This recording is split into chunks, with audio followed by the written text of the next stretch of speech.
ingwara y'inyonko ku gitungwa c'inka biragaragara ko itaheze mu Burundi. Ni muri iyo ntumbero hitezwe gucandaga ibitungwa vy'inka mu ntara zitandukanye. Vyashikirijwe na Hermenegilde Niyongabo yaserukiye ibiro vy'amagara y'ibitungwa mu bushikiranganji bw'ibidukikije, uburimyi n'ubworozi mw'imirizo ryo kwitegurira urucanco rw'indwara y'ubushuhe ifata inka mu nama yabereye muri komine Mutimbuzi intara ya Bujumbura kuri uwa kane igenekerezo rya gatandatu Ruhuma umwaka wa 2025, aho yitabwe na bamusanteri b'amakomine y'intara ya Bujumbura, abafundi b'ibitungwa, abaserukiye mu vy'amagara y'abantu. Iryo sekeza ryo gucandaga indwara y'inyonko yo mu biyaya vy'amarifti ku nka rikaba rizokorwa rifashwe mu mugongo n'umugambi wa FIDA. Hermenegilde Niyongabo avuga ko urwo rucanco ku nka ari uruhara rw'umwe wese.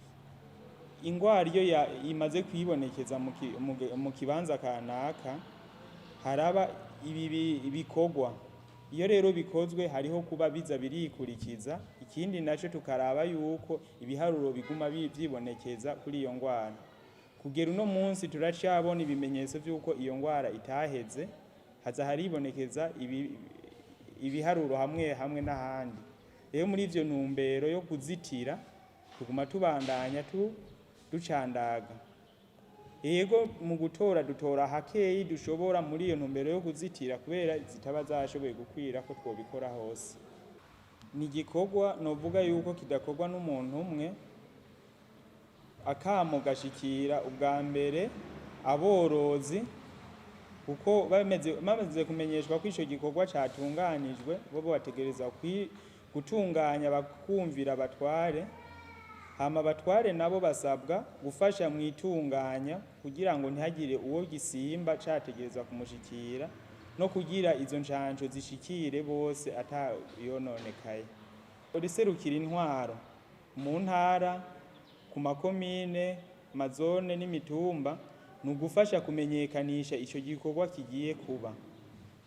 Abajejwe amagara y'ibitungwa kuva ku rwego rw'igihugu kugera mu ntara, mu makomine n'amazone badufasha mu itunganywa ry'ico gikorwa, bagafasha kubuntu ayo mavaccine agenda agashikira ibitungwa atayononekaye, kandi abategerezwa gushikirwa ku buryo dushoboye bakabironka.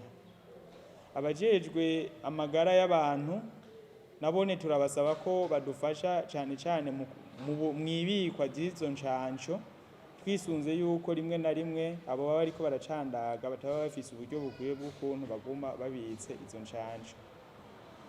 Ego uruhara n'ugumwe wese nyene ibitungwa nawe turamusaba yuko yumvira, hama iyo hageze ico gikorwa akaza yifadikanije n'umuntu ashobora kudufasha mu gikorwa cyo kuzifata, kuzunguruza neza ataco bigiye bironona.